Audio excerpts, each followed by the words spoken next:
এবং দেখেন আমি কিন্তু আজকে খুবই অসুস্থ হয়ে পড়েছি। আজকে আসার কথা নয়। আমি থাকতে চাই না এই ২৫ মানে ২৫শে ডিসেম্বর ২৫ সালের এই অভূতপূর্ব দিনটি আর ফিরে পাবো না। এবং এই জন্য কিন্তু আমাদের আবেগে আমাদের নেতা কর্মী যারা আছে সারা বাংলাদেশে, আপনি দেখতে পেরেছেন নিশ্চয়ই টেলিভিশনে বা লাইভে দেখেছেন। আপনাদের টেলিভিশনে আমি দেখেছি পরবর্তীতে শেষের অংশটুকু। আর অসুস্থতা অবস্থায় আমি যে আশাটা, এটাও কিন্তু আমি এই ওনার একটা পার্ট, যে ওনার প্রত্যাবর্তন দিবসে আমি আপনার টেলিভিশনে কথা বলতে পারছি, এটাও কিন্তু একটা আবেগের বিষয়। এই যে অভূতপূর্ব একটা প্রত্যাবর্তন, তার লক্ষ লক্ষ মানুষ, ৫০ লক্ষের ঊর্ধ্বে লোক ছিল শুধু আমাদের ওই রাস্তাটুকুতে, ওই ইয়া পর্যন্ত, আমাদের সমাবেশ পর্যন্ত। বাইরে হাজার হাজার লক্ষ লক্ষ মানুষ কিন্তু বাইরে, তারা স্থলেই যেতে পারেনি।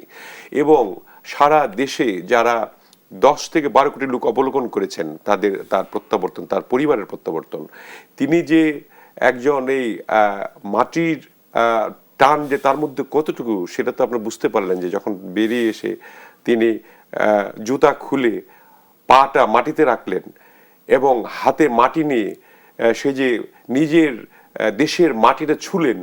এতে করেই প্রমাণিত হয় যে দেশের জন্য তার কতটুকু টান, কতটুকু এই দেশের জন্য তিনি কি করতে চান, এটা কিন্তু বহিঃপ্রকাশ তার ঘটে যায়। আর দেখেন এমনি এই যে আমরা জানি যে এ সমস্ত নেতা সব সময় কিন্তু আসে না। দেখবেন আপনার ১০-১৫ বছর, ১ যুগ ২ যুগ পরে পরে আবির্ভূত হয় পৃথিবীতে। আপনার নেলসন ম্যান্ডেলা ২৭ বছর পরে কিন্তু এইভাবে আবির্ভূত হয়েছিল, এবং তিনি এসেও এইভাবে আপনার আজকে যে বক্তব্যটা দিলেন, নেলসন ম্যান্ডেলার বক্তব্য তাই কিন্তু ছিল যে ধর্ম বর্ণ নির্বিশেষে তারা দেশটা করেছেন।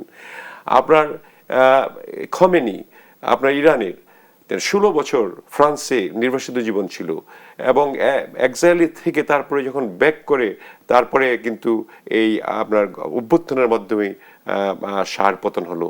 এই যে আপনার এই সমস্ত নেতা, এগুলা খুবই যুগে যুগে আসে আর কি। তারেক রহমানও তার ব্যতিক্রম নয়। তারেক রহমান আজকে যে বক্তব্য রাখলেন, যেভাবে তিনি হাত নেড়ে নেড়ে এয়ারপোর্ট থেকে আরম্ভ করে এই ২২ কিলোমিটার টোটাল রাস্তা উনি যে কমপ্লিট করলেন, আপনার এক হাতে একদিকে, আরেক হাত আরেক দিকে, টোটাল একটা মানুষের কতটুকু অনুভূতি থাকলে, মানুষের প্রতি ভালোবাসা থাকলে দেশে আসার পর সে মাটি ছুঁয়ে তারপরে গাড়িতে উঠে হাত নাড়তে নাড়তে নেতাকর্মীদের শুভেচ্ছা, অভিবাদন, স্বাগতম এগুলা নেওয়ার জন্য বা ফিরে দেওয়ার জন্য তিনি যেভাবে হাত নেড়ে নেড়ে আসলেন, এটা সত্যি অভূতপূর্ব।